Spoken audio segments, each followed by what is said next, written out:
Hello guys, তোমরা সবাই কেমন আছো? আশা করছি খুব ভালো আছো। আমরাও ভালো আছি। এখন বাজে ঘড়িতে দুপুর 1:30 আর মেয়েকে নিয়ে বেরিয়ে পড়লাম নার্সিংহোমের উদ্দেশ্যে। মেয়ে ঘুমিয়ে পড়েছে, কিন্তু কিছু করার নেই, ঘুমন্ত মেয়েকে নিয়ে আমার যেতে হলো নার্সিংহোমে।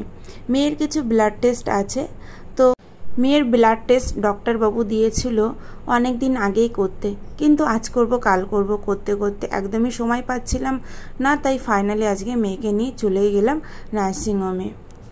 যেহেতু ছোট মেয়ে, বারবার ফোটানো যাবে না, হাত পা নাড়াচাড়া করবে, তো তার জন্যই আমি নার্সিংহোমে চলে গেছি। বাট ব্লাড টেস্ট হয়নি। দুঃখের বিষয়, আমাকে বাড়িতে ফিরে চলে আসতে হলো। পরের দিন সকালে আমরা আবার মেয়েকে নিয়ে বেরিয়ে পড়লাম নার্সিংহোমের উদ্দেশ্যে। আগের দিন আমাদের ব্লাড টেস্ট এই কারণে হয়নি, যে সমস্ত ব্লাড টেস্ট মেয়ে দিয়েছিল সুগার, থাইরয়েড, সিবিসি আর সুগার ফাস্টিং। এই সমস্ত ব্লাডগুলো সমস্তটাই না খেয়ে করতে হবে।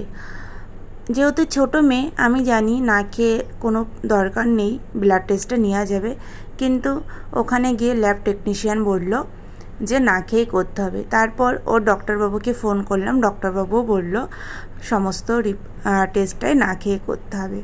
তার জন্য মেয়েকে আমরা সকাল থেকে না খাইয়ে রেখেছি। এখন ঘড়িতে বাজে 9:10, এখনও ল্যাবের টেকনিশিয়ান ঢোকেনি, তাই বাইরে দাঁড়িয়ে আছি।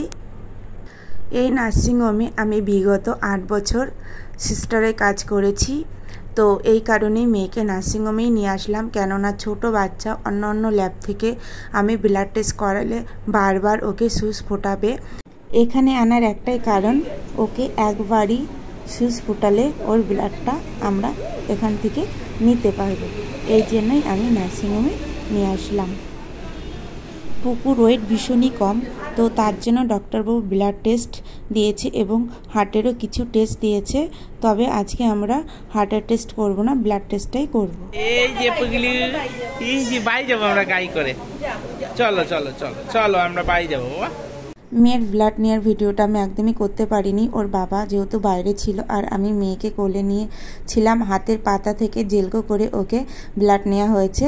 তো ওকে না খাইয়ে যেহেতু নিয়ে গেছি, তার জন্য বাড়িতে এসে হাত মুখটা ধুয়েই, জামা চেঞ্জ না করেই মেয়েকে আমি খাওয়াতে বসে গেছি।